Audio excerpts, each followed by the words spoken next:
الحمد لله رب العالمين والصلاة والسلام على سيد الانبیاء والمرسلین۔ میرے بھائیوں اور بہنوں، آج کا موضوع ہے تقلید۔ تقلید پر دیوبند اور اہل حدیث کا اختلاف ہے۔ یہ ایک گہری تحقیقی بحث ہے جس میں فقہی، اصولی اور تاریخی پہلو سب شامل ہیں۔ اب میں اس کا تحقیقی بحث کروں گا۔ تاریخی پس منظر۔ نمبر 2، دونوں فریق کے اصولی دلائل۔ نمبر 3، محدثین و فقہاء کے اقوال۔ نمبر 4، دیوبند کے مدلل جوابات۔ تقلید پر دیوبند اور اہل حدیث کا تحقیقی اختلاف۔ تقلید کا مفہوم و پس منظر۔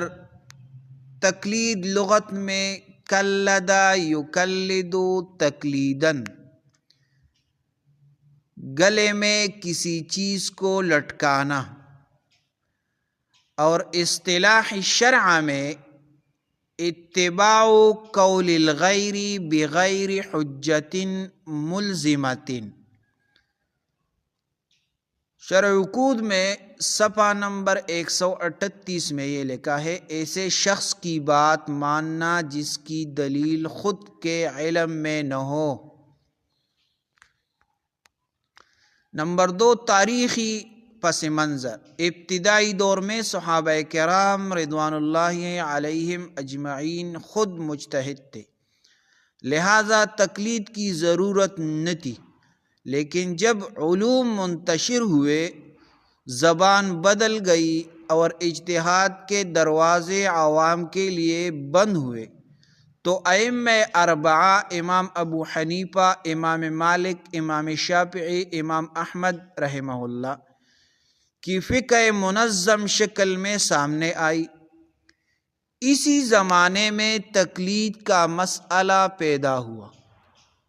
کچھ لوگوں نے کہا ہر شخص براہ راست قرآن و سنت سے حکم لے، اور کچھ نے کہا جو عالم نہیں وہ مجتہد امام کی اتباع کرے۔ تو اہل حدیث کا موقف یہ ہے، اور اہل حدیث کا اصول یہ ہے کہ تقلید شخصی ناجائز ہے۔ ہر عمل قرآن و سنت کی براہ راست دلیل سے ہونا چاہیے، اور اس پر اہل حدیث علماء دلائل پیش کرتے ہیں۔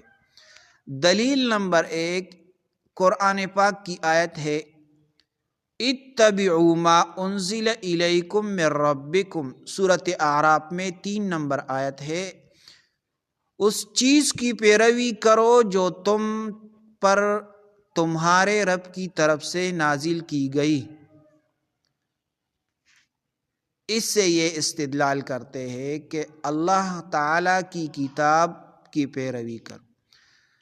دوسرا دلیل بھی قرآن پاک سے ہے: وَإِذَا قِيلَ لَهُمُ اتَّبِعُوا مَا أَنزَلَ اللَّهُ قَالُوا بَلْ نَتَّبِعُ مَا أَلْفَيْنَا عَلَيْهِ آبَاءَنَا۔ سورۃ بقرہ میں 180 نمبر آیت ہے۔ جب ان سے کہا جاتا ہے کہ اللہ کا نازل کردہ حکم مانو، تو وہ کہتے ہیں کہ ہم اپنے باپ دادا کے طریقے پر چلیں گے۔ اہل حدیث کہتے ہیں کہ تقلید بھی ایسی ہی اندھی پیروی ہے۔ تیسرا دلیل پیش کرتے ہیں حدیث شریف سے: قال علیہ الصلاۃ والسلام: ترکت فیکم امرین لن تضلوا ما تمسکتم بہما کتاب اللہ و سنتی موطا امام مالک میں 1594 نمبر حدیث ہے کہ نبی علیہ الصلاۃ والسلام نے فرمایا کہ میں نے دو چیزیں چھوڑ دی، اللہ کا کتاب اور سنت رسول، یعنی نبی علیہ الصلاۃ والسلام کی احادیث، یہ پکڑو۔ تو یہ اس کے لیے دلیل ہے۔ نمبر 4 اقوال سلف۔ قال ابن عباس رضی اللہ عنہما یوشک ان تنزل علیکم حجارۃ من السماء اقول قال رسول اللہ صلی اللہ علیہ وسلم وتقولون قال ابو بکر وعمر۔ المدخل لابن الحجاج، دوسرا جلد 186 نمبر صفحہ۔ ان کے نزدیک تقلید اجتہاد کی راہ بند کرنے کے مترادف ہے، اور ہر مسلمان کو براہ راست دلیل پر عمل کا حکم ہے۔ یہ تو اہل حدیث کا موقف اور اس کے دلائل تھے۔ اب علماء دیوبند کے موقف اور دلائل پیش کریں گے۔ علماء دیوبند احناف کا موقف یہ ہے، دیوبند چونکہ فقہ حنفی پر قائم ہے، اس لیے ان کا اصول یہ ہے کہ عامی شخص کے لیے تقلید واجب ہے، کیونکہ وہ خود دلیل نہیں سمجھ سکتا۔ اس پر علماء دیوبند دلائل پیش کرتے ہیں۔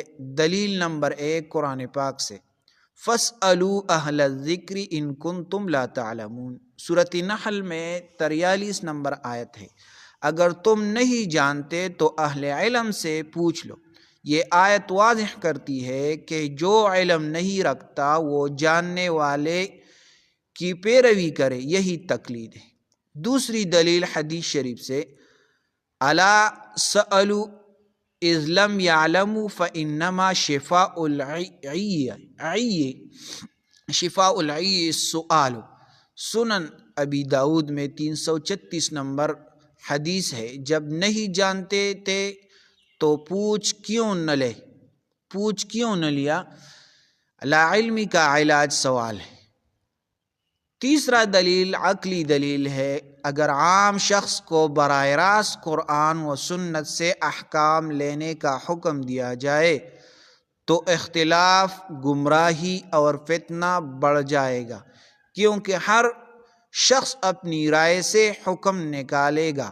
اس لیے شریعت نے تقلید کو حفاظت دین کا ذریعہ بنایا۔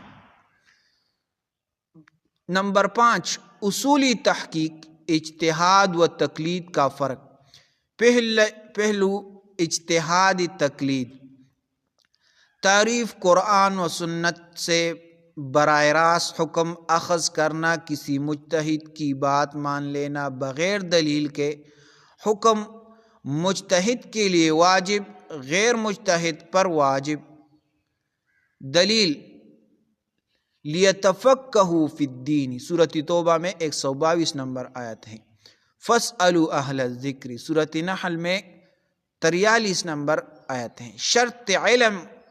شرط علم یعنی قرآن و حدیث، اصول فقہ، علم کی کمی۔ اہل حدیث نے جو دلائل پیش کیے اس سے جوابات ہم کریں گے، اہل حدیث کے اعتراضات اور دیوبند کے علمی جوابات۔ اعتراض نمبر 1، تقلید کا حکم قرآن میں نہیں۔ جواب، فاسألوا اہل الذکر میں تقلید کا صریح حکم ہے۔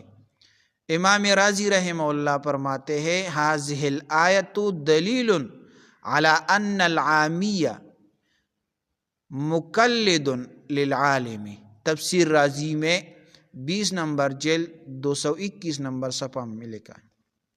دوسرا اعتراض، تقلید اندھی پیروی ہے، قرآن نے اندھی تقلید سے منع کیا۔ جواب یہ ہے، دیوبند کہتا ہے ہم اندھی پیروی نہیں کرتے بلکہ علمی بنیاد پر ائمہ کی اتباع کرتے ہیں۔ جس تقلید سے قرآن نے منع کیا وہ غیر علمی اندھی تقلید آبا ہے، نہ کہ اہل علم کی رہنمائی پر عمل۔ تیسرا اعتراض، صحابہ نے کسی امام کی تقلید نہیں کی۔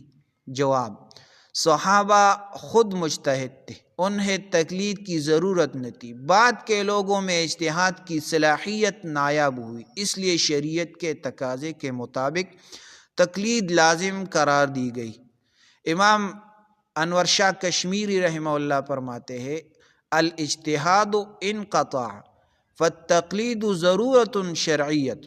فیض الباری میں جلد نمبر 1 95 نمبر صفحہ پر لکھے، اجتہاد کا عام دروازہ بند ہو چکا ہے، اس لیے تقلید ایک شرعی ضرورت ہے۔ اعتراض نمبر 4، ہر مسلمان قرآن و حدیث سمجھ سکتا ہے۔ جواب یہ ہے، دیوبند کہتا ہے، علماء دیوبند کہتا ہے، قرآن فہم کے لیے نحو، بلاغت، اصول حدیث، ناسخ و منسوخ، قیاس، اجماع جیسے علوم درکار ہے۔ ہر شخص ان علوم کا اہل نہیں، چنانچہ عامی کا اجتہاد فتنہ پیدا کرتا ہے۔ مولانا اشرف علی تانوی رحمہ اللہ فرماتے ہیں، عامی اگر دلیل مانگے تو وہ تقلید دلیل نہیں بلکہ تقلید نفس کرے گا، کیونکہ وہ دلیل سمجھنے کا اہل ہی نہیں۔ الانتخاب فی الاصول صفحہ نمبر 21 میں۔ اجماع امت کا پہلو، دیوبند کا موقف یہ ہے کہ تقلید شخصی پر امت کا اجماع عملی قائم ہے۔ تمام ائمہ کے بعد امت نے انہی 4 مذاہب میں اتباع اختیار کی، کس نے انکار نہیں کیا۔ یہ اجماع سکوتی و عملی ہے جو خود دلیل شرعی ہے۔ تو خلاصہ یہ ہوا نقطۂ اہل حدیث اور دیوبند، اصول براہ راست قرآن و حدیث، مجتہد امام کی اتباع، تقلید کی حیثیت